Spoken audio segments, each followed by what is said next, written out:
She thought it was just another exhausting shift, another night of scraping by on tips that barely covered diapers and bus fare. But when the richest man in the city walked into her section, Maya had no idea her life was about to split in two.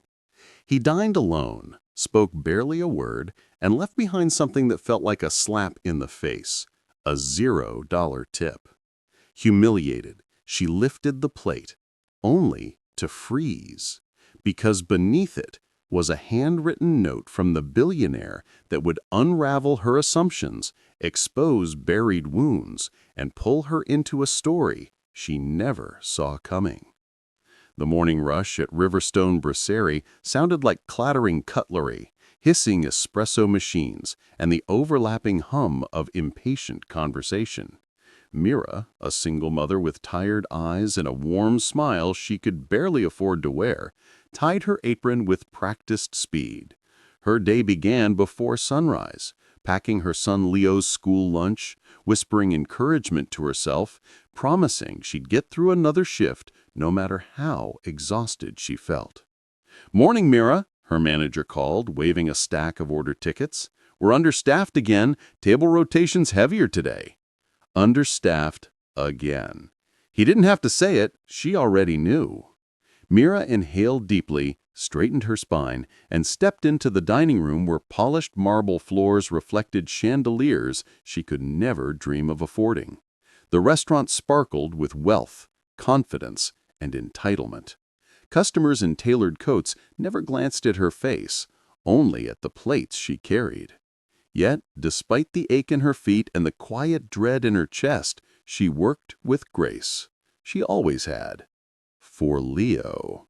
Her son was the reason she smiled when the world felt too heavy, the reason she kept going when tips were bad or customers were cruel. At 6 years old, he had brown curls, missing front teeth, and a superhero cape he insisted on wearing everywhere. He believed she was the strongest person alive. If only she felt like it. Across the city, high above traffic and noise, Adrian Drake stood in a penthouse office with floor-to-ceiling windows that overlooked everything yet connected him to nothing. Billionaire, CEO, and heir to a legacy he never asked for. His life unfolded in spreadsheets, cold boardrooms, polished surfaces, and the constant fear of being used. "Mr. Drake, your noon meeting is delayed. Also, the legal team needs your signature on—" "Put it on my desk," Adrian said, voice clipped, distant. He wasn't unkind, but he was unreachable. At least that's how people described him. They didn't know the truth.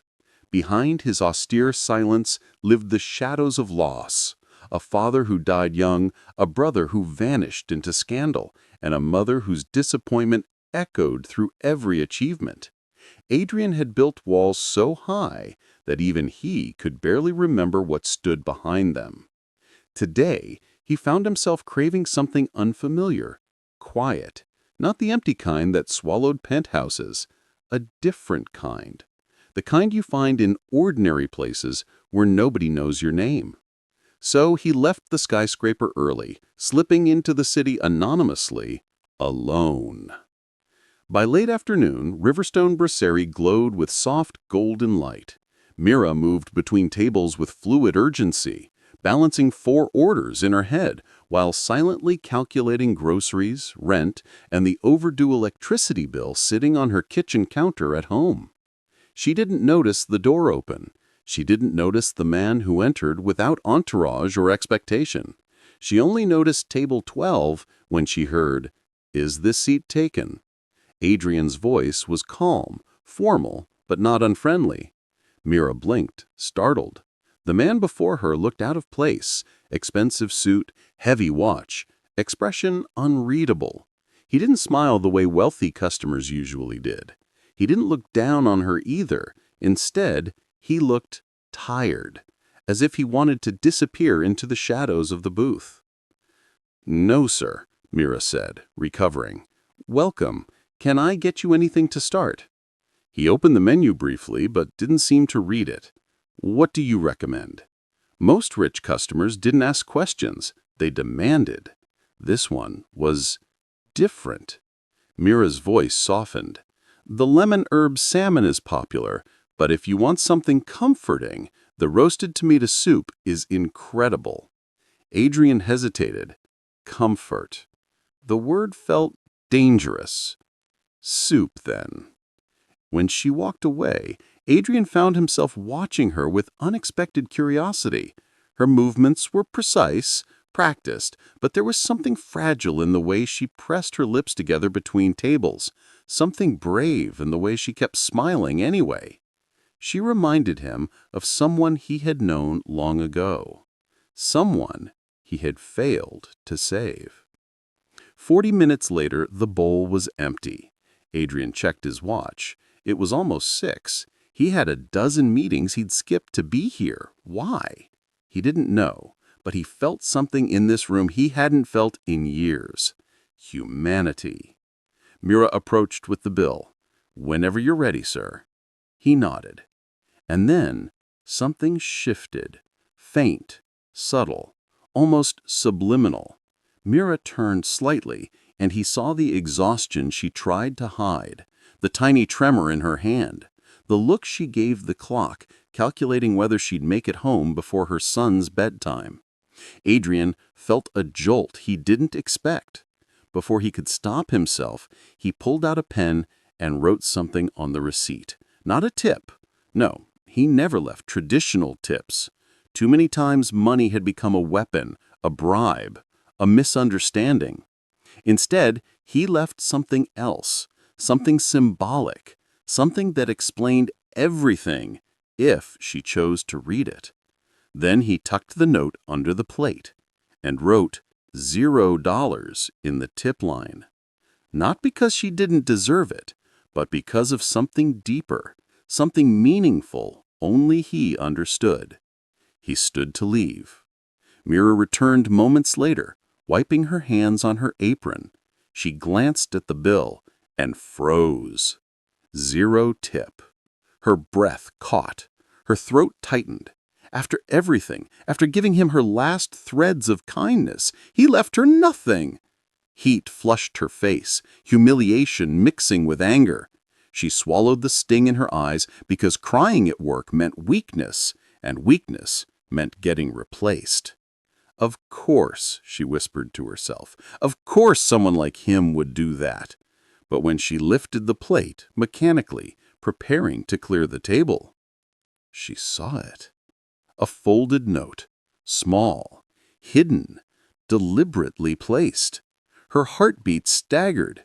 She reached for it tentatively, fingers trembling, and unfolded the slip of paper. Her breath stopped. Whatever was written there, whatever message he left, would shatter her world open and drag both of their lives into collision. And somewhere outside the restaurant, Adrian walked into the night, carrying a heaviness in his chest he couldn't explain, quietly hoping she would understand. For a long moment, Mira couldn't breathe. The restaurant noise faded, the clatter of dishes, the chatter of diners, the hiss of the espresso machine, all blurring into background static. Her entire focus narrowed to the small, folded slip of paper between her trembling fingers. She unfolded it slowly, afraid of what she might find. Maybe it was a complaint, a cruel comment, another judgment from someone who lived in a world she would never touch. But the handwriting, sharp, elegant, steady, didn't look unkind. The message was simple.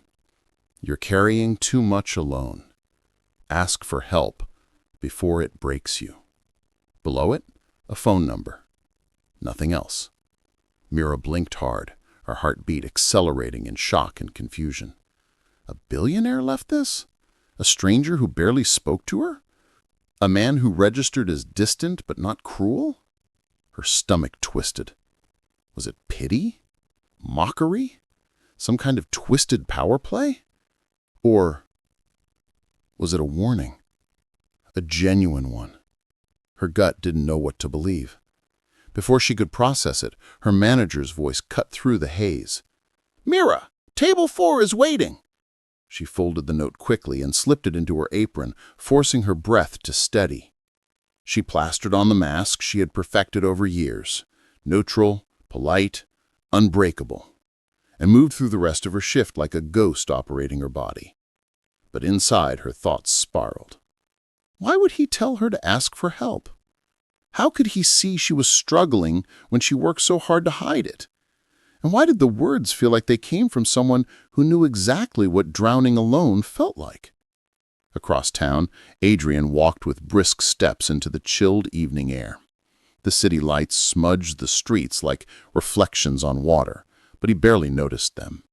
His mind remained at Riverstone Brasserie, stuck on a pair of dark, tired eyes and the slight shake in the waitress's hand when she poured his water. He hadn't meant to intervene. He never did this sort of thing. He avoided entanglement, emotion, vulnerability of any kind. But something about her had hit him like a memory he couldn't place. Maybe it was the quiet strength she carried. Maybe it was the way she looked at the clock, not out of boredom, but out of fear of letting someone down. Someone small. Someone waiting for her at home. Adrian tightened his jaw. He remembered that feeling, the fear of failing someone who depended on you, the weight of love and responsibility wrapped in one. He dragged a hand across his face and muttered, "She probably hates me." He knew how the bill looked. He knew she would see the $0 tip before she found the note. He regretted that part. But what was he supposed to do? Leave a fat tip like every other billionaire who thought money solved everything? He'd learned the hard way that money often caused more damage than good. It attracted users, opportunists, people who pretended they cared. He didn't want her to think he was paying for her gratitude.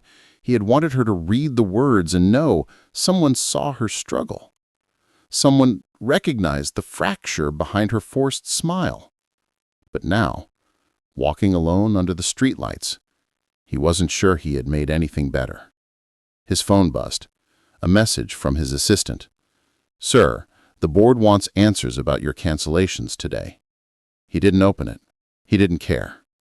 For the first time in a long time, something outside his empire occupied his mind. Back at the restaurant, the evening rush finally died down. Mira clocked out, fatigue hitting her like a physical blow. She grabbed her coat, said goodnight to the bartender, and stepped into the cold night. The note felt like it was burning a hole in her apron. She took it out again under the street lamp. Read it. Reread it. Ask for help before it breaks you. It wasn't a flirtation. It wasn't a power move. It read like a warning from someone who recognized pain. But she didn't trust easily. Not after Leo's father walked out when she needed him most. Not after years of struggling alone. Not after countless customers treated her like a fixture instead of a person. But something in the handwriting, clean, deliberate, suggested sincerity. And that number. Should she call it? Text? Ignore it? Her heart warred with her survival instincts. Then her phone buzzed. A photo from her neighbor. Leo asleep on the couch, still wearing his superhero cape. A lump formed in her throat. The exhaustion she had been holding at bay came crashing back, heavier than ever. Maybe Adrian was right. Maybe she was carrying too much alone. But asking for help?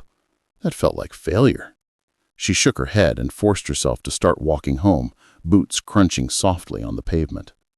Meanwhile, inside a sleek black car rolling down the quiet boulevard, Adrian stared down at his phone. He hesitated, then typed a message to the number he had given her. He didn't send it. He typed another, deleted it. He wasn't good at this, reaching out, explaining himself. Vulnerability had never been safe for him. But leaving things hanging felt wrong. Suddenly his phone lit up. An unknown number. His breath caught. He answered immediately. "Hello?" Silence for a beat. A shaky inhale. Then softly, "Why did you leave that note?" Her voice. Mira's. He closed his eyes, steadying himself. She called. She actually called. "I didn't want to offend you," Adrian said quietly. I just I know what carrying too much feels like. Mira's breath quivered. You don't know me. No, he agreed gently, but I recognized the look. I've worn it. Her silence wasn't rejection. It was consideration. He waited. After a moment, she whispered, I thought the $0 tip was an insult. He winced. I'm sorry. I didn't realize how that would feel. I don't use money to solve things. Not anymore. So what was the note supposed to mean? He exhaled slowly, the truth spilling out of him before he could stop it. It meant, I saw you. Her breath hitched. And I wanted you to know, he continued, voice barely audible, that it's okay to not be okay. You don't have to pretend. Mira felt something inside her chest crack open, a pressure she didn't know she'd been holding. But then fear rushed back in. This doesn't make sense, she whispered, pulling her coat tighter. People like you don't do this. You don't reach out to people like me. He felt that deeply. Maybe that's why I did, he said. Silence stretched between them, fragile, charged. Then Mira said, voice trembling, I don't know what you expect from me. Adrian's answer was immediate. Nothing. Another silence. And if I call again? She murmured. He swallowed. Then I'll answer. Her heart thudded. And if I don't? I'll still hope you're okay. Mira pressed her hand to her chest. No one had said something like that to her in years, maybe ever. When the call ended, neither of them moved for a long time. Two strangers standing on opposite ends of the city, suddenly connected by a note that felt heavier than truth. Something had shifted, softly but irrevocably. Their worlds, once parallel, had collided, and neither of them knew just how much this spark would cost them. If this emotional moment grabbed your heart, like this video, and comment your reaction below. What do you think about the note? Should she trust him? Stay tuned and subscribe. The next morning arrived far too quickly. Mira's alarm buzzed at 5:45 a.m., slicing through the shallow, restless sleep she barely managed. She sat up slowly, rubbing her temples. Every part of her body felt heavy, her feet sore from standing, her mind aching from replaying last night's call. She had spoken to him. A billionaire. A stranger. A man who should have meant nothing, yet his words clung to her like a quiet echo she couldn't shake.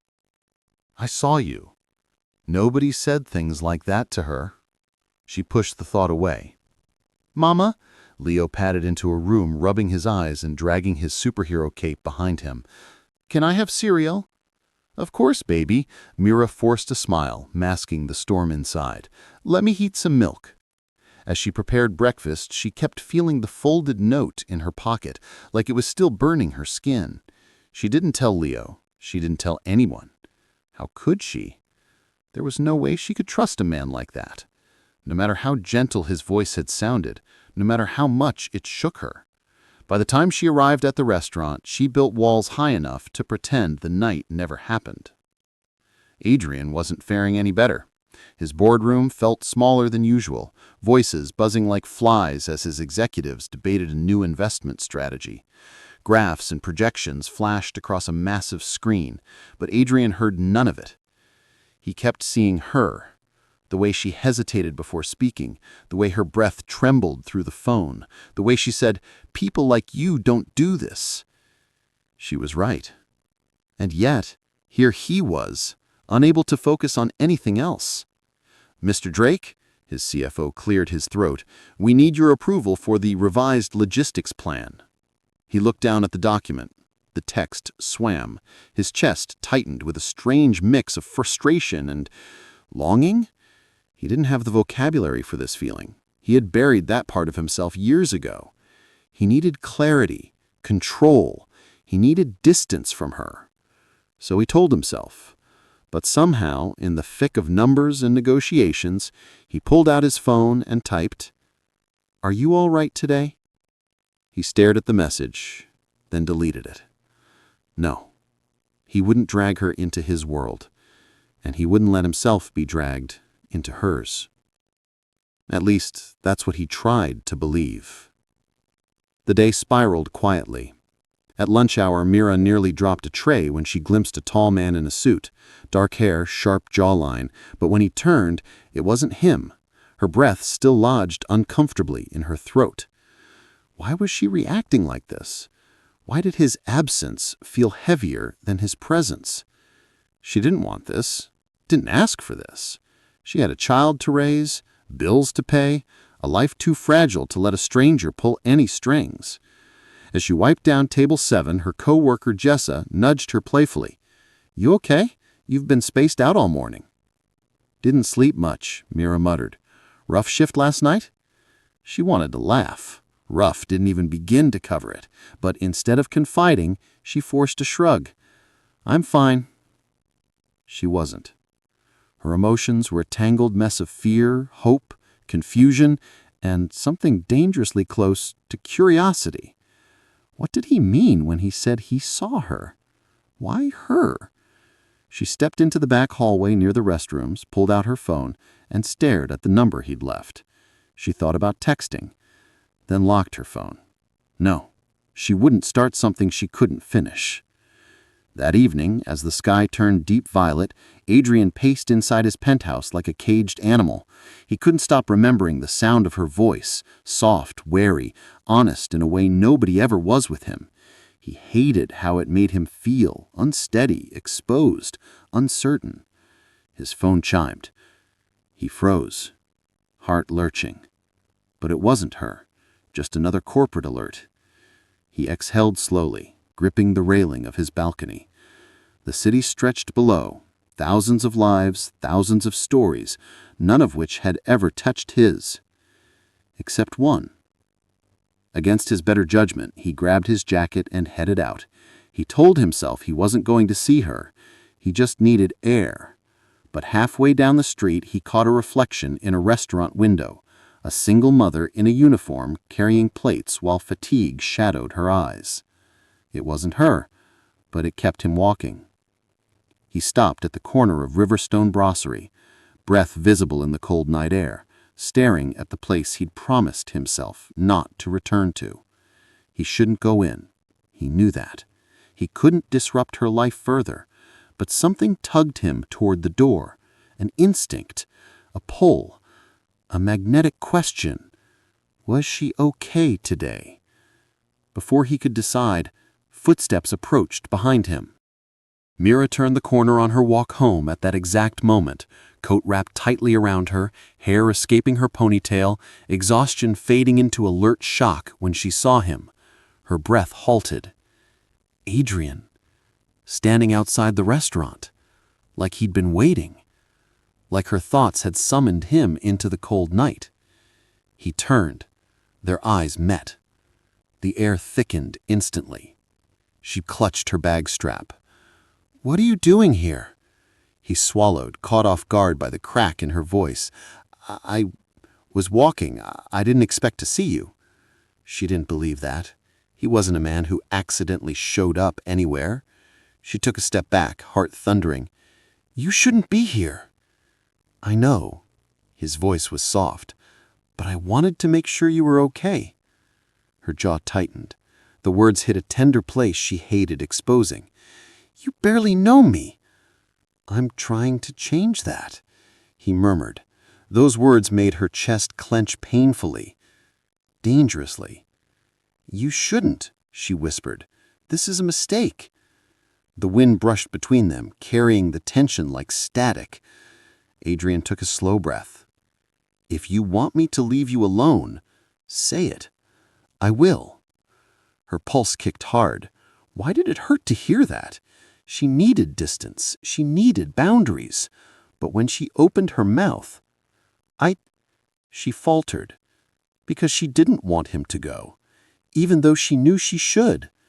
This was the resistance. This was the fear. This was everything inside her fighting everything she secretly hoped for. She forced herself to speak. "Maybe it's better if we keep our lives separate." Adrian nodded once, slowly, painfully. His eyes glimmered with something almost wounded. "Then I will respect that." He stepped back. She swallowed, watching him retreat into the night. It should have felt like relief. Instead, it felt like something inside her cracked. She walked home fast, heart beating unevenly. She thought she'd feel safer after pushing him away. Instead, she felt suddenly, inexplicably, alone. She didn't see that Adrian, once he turned the corner, stopped walking. He leaned against a cold brick wall and squeezed his eyes shut. He had respected her boundary, but it felt like losing something he never had. But fate is rarely finished when people are. The next day, a crisis neither expected would force their paths to collide again, whether they were ready or not. If this rising tension hit you in the heart, follow, subscribe, and drop a comment. Should Mira have pushed him away, or was that a mistake? The storm began before the rain started. By mid-afternoon, Riverstone Brasserie hummed with its usual polished charm, but behind the kitchen doors, panic simmered. Mira barely made it through the lunch rush before the manager called her aside, face pinched with stress. "Mira, I need you in the back office now." Her stomach dropped. "Did I do something wrong?" No, he said quickly. "It's Leo." Her world stopped. Her heart slammed painfully against her ribs. "What about Leo? What happened? Did something—" "Your neighbor called. They've been trying to reach you. He had an asthma attack." The air vanished. "Oh, God." Mira fumbled for her phone, hands shaking violently as she tried to unlock the screen. 7 missed calls. 3 voicemails. She didn't hear them. She was already moving. "I have to go. Please, I need to leave." "Of course, go." She didn't even grab her coat. She sprinted through the heavy restaurant doors into the darkening sky as clouds thickened overhead, her pulse a frantic, painful beat. Rain began to fall, first gently, then in sheets. Her hair plastered to her cheeks, her shoes soaked instantly. "Please be okay. Please be okay. Please." Her breaths came sharp, panicked, painful. She ran to the nearest bus stop, but the next bus wasn't coming for 15 minutes. She stood trembling, drenched to the bone, unable to think through the rising terror. Leo, her baby, her whole world. She tried calling the neighbor again. No answer. She tried calling the school. Voicemail. Her panic spiraled. She was on the verge of collapsing when a sleek black car pulled up to the curb. The window rolled down. "Mira?" Her head snapped toward the voice. "Adrian." His jaw tightened the instant he saw her, shaking, soaked, eyes red with fear. He didn't ask questions. He didn't hesitate. "Get in," he said firmly. "Now." She didn't have the strength to argue. She opened the door and climbed inside, shivering uncontrollably. "Tell me what happened." "My son, Leo, an asthma attack, at home. I need to get there. Please, just drive." He was already on it. He pressed the accelerator, tires hissing across wet pavement, the city blurring past in streaks of gray and headlights. Mira gripped the seat with white knuckles, her breaths rapid and uneven. Adrian kept one hand on the wheel while the other reached out, hesitated, then rested gently on her trembling arm. "Breathe," he murmured. "You're going to get to him. I promise." Her chest hitched. I can't lose him." "You won't," Adrian said low but certain. "I'm here. We'll get to him." She didn't know why, but those words steadied her, just enough to keep air moving through her lungs. For 5 agonizing minutes the car flew through the storm, windshield wipers battling the torrent of rain. Mira's mind spun with every worst-case scenario. What if she wasn't there in time? What if her neighbor panicked and didn't know what to do? What if— Adrian glanced at her again, eyes softening with something powerful and unguarded. "You aren't alone," he said quietly. "Not right now." Tears broke down her cheeks, hot against her cold skin. This was forced proximity in the rawest form, an emergency that had obliterated every wall she tried to build between them, and it terrified her just as much as it comforted her. They reached her building. She was out of the car before it fully stopped. Adrian followed her without thinking, rain soaking his perfectly tailored coat. She burst into the apartment, calling out, "Leo!" A small voice answered weakly from the couch. "Mama." Her knees nearly gave out in relief. She rushed to him, pale, wheezing, clutching his inhaler, but struggling to breathe deeply enough to use it properly. Her neighbor hovered anxiously nearby. "I'm so sorry. He started coughing and—" "It's okay," Mira whispered, kneeling beside her son. "It's okay, baby. I'm here." Adrian stepped forward slowly, keeping his distance but watchful. "Is the inhaler helping?" Mira looked up, startled that he knew what to ask. "He needs a better dose," she said in a shaky voice. "His rescue inhaler sometimes isn't enough. The clinic warned me last winter." Without hesitation, Adrian spoke calmly. "My driver is outside. We can get him to the hospital faster than waiting for an ambulance in this storm." The neighbor stepped back, relieved someone competent had appeared. Mira hesitated only a second before nodding. "Yes, please." She wrapped Leo in his blanket and carried him, Adrian pulling open the door before she reached it. Minutes later, they were racing toward the hospital, Leo leaning against her chest, breaths tight and uneven. Adrian sat beside them now, not in front, one hand braced on the seat, the other hovering close as if ready to help at any second, but afraid to cross a line. "Is he scared of hospitals?" he asked gently. "No," she whispered. "He's scared of me being scared." Adrian's eyes softened with something heavy and understanding. He knew that feeling too well. Leo looked up at him with half-lidded eyes. "Who are you?" Adrian swallowed. "A friend," he said softly. Something about the word hit Mira deep in her chest. Minutes later, they reached the ER. Nurses rushed Leo inside for a nebulizer treatment, while Mira hovered helplessly just outside the curtain. Adrian stood beside her, soaked, tense, silent, shoulders stiff with worry that wasn't even his to carry. She glanced at him, seeing more than she expected. Not a billionaire, not a stranger. A man who looked terrified of losing something he had no right to feel responsible for. She whispered, "You didn't have to come." His eyes flickered to hers, intense, unguarded. "Yes," he said quietly, "I did." The air between them thickened, warm despite the cold rain dripping from their clothes. This was too close, too much, too vulnerable.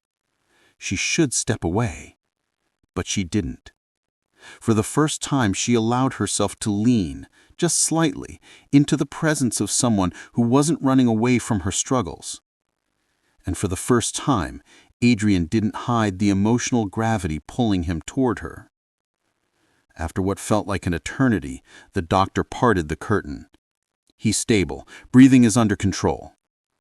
Mira exhaled a sob of relief, covering her mouth. Adrian closed his eyes, shoulders sagging, as if a weight he didn't realize he carried had finally released.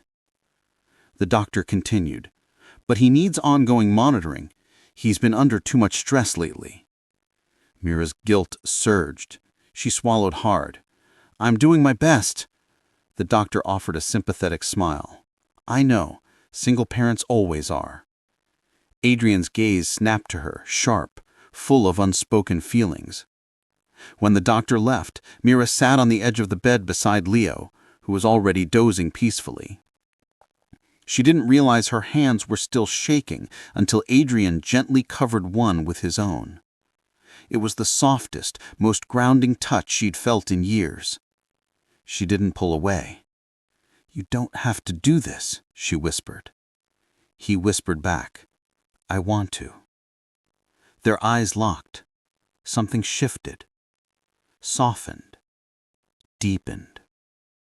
And in the quiet hum of the hospital room, with Leo sleeping safely between them, a fragile bond formed, built not on fantasy, but on fear, survival, and the unexpected tenderness of being seen.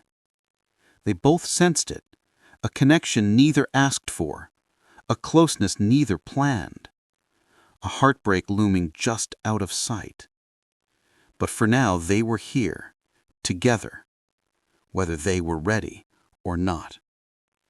If this emotional turn gripped your heart, like, comment, and subscribe to stay with the story. What do you think? Did this moment bring them closer? Or is heartbreak coming? For the next 3 days, the world felt strangely quiet.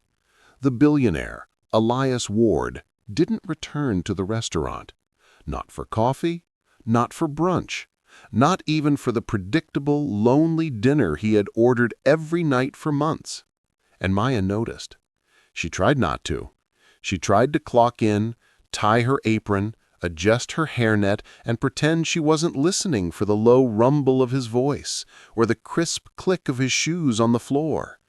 But the truth settled inside her like a weight she couldn't shake. She missed him. Not the billionaire, not the myth, not the man everyone else whispered about in fearful tones. She missed him, the man who made her laugh when he didn't even try, who looked at her as if she were someone worth listening to, someone worth knowing. And she hated herself for it, because they weren't anything. Were they? Not really. Not officially. Not in any way that mattered. They were two people who shared moments that sparked something she didn't want to name. But moments were fragile, and fragile things break easily, especially when money, power, and pride get involved. On the 4th morning, just after the breakfast rush died down, the restaurant manager stormed out of the office with panic written on her face. "Maya," she hissed, "my office, now!" The other waiters looked up. Maya's stomach dropped. When she stepped into the office, a sharply dressed man in a charcoal suit rose from the chair. He wasn't friendly. He wasn't smiling. He radiated corporate fury, controlled, sharp, and dangerous. "Miss Thompson?" he asked. "Yes?" "I'm Robert Kane, head of risk and security for Ward Holdings." Her breath caught. Elias. Something had happened. "Is he okay?" she blurted before she could stop herself. Robert Kane blinked slowly. Not with annoyance. With understanding. The man replied carefully. "He's alive, but not fine. Mr. Ward's penthouse was broken into last night." Maya stumbled back. "What? Is he hurt?" "No, but the circumstances suggest an inside leak. Until we identify the source, we are reviewing everyone Mr. Ward has made recent contact with." Her blood ran cold. You think I?" "Miss Thompson," he interrupted. "Your name was the last called number on his personal device." Maya froze. She had no idea he'd saved her number. Robert Kane stepped closer, lowering his voice. "For Mr. Ward's safety, I need you to stay away from him. No phone calls, no messages, no contact. This is a direct request." Her heart cracked. "Does he know you're telling me this?" The security officer paused. His silence answered the question. He wasn't doing this for Elias. He was doing this to protect Elias. But the truth was even more painful. Elias hadn't reached out, not once. Not after the night on the sidewalk, not after she confessed things she'd never admitted to anyone, not after he made promises with his eyes he never put into words. She nodded to the security officer. "I understand." But inside, she shattered. That same morning, Elias sat alone in his penthouse, staring at the broken glass on the marble floor. His security team had cleaned up everything else, but he'd insisted the glass stay. He needed to see the chaos. It mirrored the storm inside him. The break-in wasn't random. It was targeted, precise. Someone had gotten too close, close enough to slip past an 8-figure security system. And the worst part? They left one thing behind. A photograph. Of her. Maya Thompson. Taken from across the street days earlier. His hand shook as he picked up the photo again. He couldn't breathe. His past had come back for him, but it wasn't after him. It was after her. The threat was silent, subtle, and unmistakable. A warning, a promise, a noose. And he knew exactly who was behind it. His older brother, Adrian Ward. The heir, the golden child, the man who believed Elias was a stain on the family legacy, the man who wanted him erased. He buried his hands in his hair. He should have left Maya alone. He should have never sat at her table, should have never slipped her that note, should have never started something he couldn't protect her from. The thought of Maya being hurt because of him, it gutted him. He picked up his phone. Her number sat on the screen. His thumb hovered. His heart screamed. But he didn't call. He couldn't. Not when she was safer without him. Days passed. Her strength wavered. Her heart refused to eat. Her eyes refused to sleep. Every time the door chimed, she turned, hoping for a shadow, a silhouette, a familiar stride. But Elias Ward didn't return. By the end of the week, she accepted the truth. He had chosen to disappear, to protect himself, not her. She was foolish to believe a billionaire could ever see her as anything more than a temporary softness in a harsh world. Someone like him lived in penthouses, not in apartments with peeling paint. He drank imported wine, not the leftover coffee she reheated 3 times before work. He had a driver, a chef, a legal team. She had a toddler, a second job, and an electricity bill she was already late on. He belonged to an untouchable world. She belonged to survival. So she built up her walls again, brick by brick, even though doing so felt like burying something fragile and precious. On Sunday morning, while wiping down tables after the brunch rush, Maya's fingers trembled so hard that she dropped a glass. It shattered loudly. The restaurant fell silent. Her manager hurried over. "Maya, are you okay?" But Maya couldn't speak. The tears she'd been swallowing for a week finally escaped. She covered her mouth, shaking, breaking. Her manager pulled her close. "Go," she whispered. "Take your break. I'll cover for you." Maya rushed outside into the alley behind the restaurant. She leaned against the wall and sobbed. Not quietly, not politely, just raw, aching grief. For something that wasn't love, wasn't a relationship, wasn't even defined, but had felt real, too real. That evening, just before sunset, Maya walked out of the restaurant with her bag slung over her shoulder. She didn't expect anything. Not anymore. Which is why she stopped breathing when she saw a familiar figure leaning against a black car across the street. Tall, broad-shouldered, head down. Elias. Her heart lurched. He looked wrecked. Not polished, not composed, not billionaire perfect. His shirt was wrinkled. His eyes were red. He looked like he hadn't slept in days. And the moment he saw her, his face broke. He pushed off the car and walked toward her slowly, like a man approaching something holy, terrified he might scare it away. "Maya," he breathed. Her pulse hammered. "Why are you here?" she whispered. "Because I made a mistake," he said, voice rough, "the worst one of my life." She crossed her arms, trying to protect the parts of her heart he didn't deserve anymore. "You disappeared. I had to. Why?" He hesitated. Too long. Too carefully. She shook her head. That's what I thought. She stepped back. But Elias reached out, not touching her, just holding his hand in the space between them. A silent plea. Maya, please, let me explain. Her jaw trembled. Her voice cracked. Then explain. He swallowed hard. There was a break-in at my penthouse. Her eyes widened. Fear shot through her. Are you okay? I'm fine, but they left something behind. What? He reached into his jacket and pulled out a folded paper. A photograph. Her photograph. Maya gasped and stumbled back. No! Maya, he said softly, someone is trying to get to me by getting to you. Her knees nearly gave way. He stepped closer, voice deep and broken. That's why I disappeared. Not to hurt you, not to ignore you, to keep you safe. Tears blurred her vision.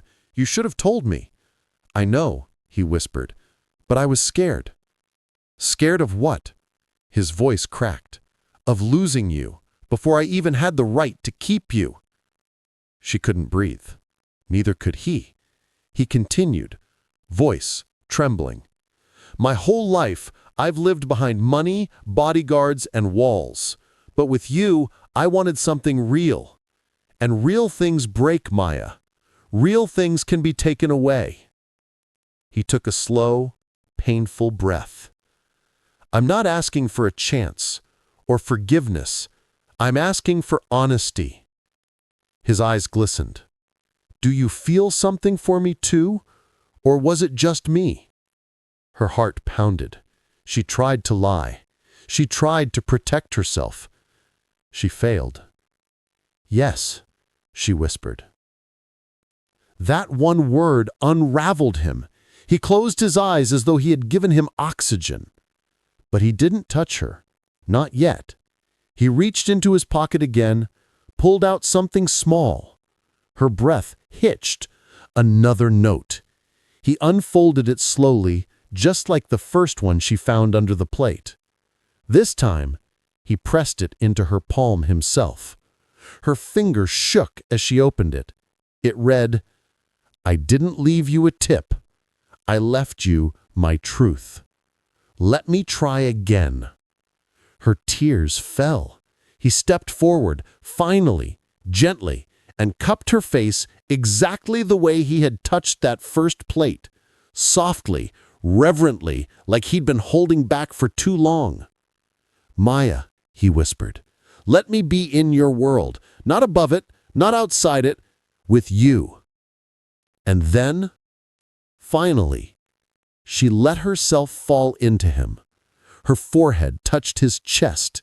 His arms wrapped around her. Their worlds collided, not in chaos, but in healing. A fragile, breathtaking beginning. If this moment touched you, like the video. Comment how you felt during their reunion. And subscribe for more powerful emotional stories.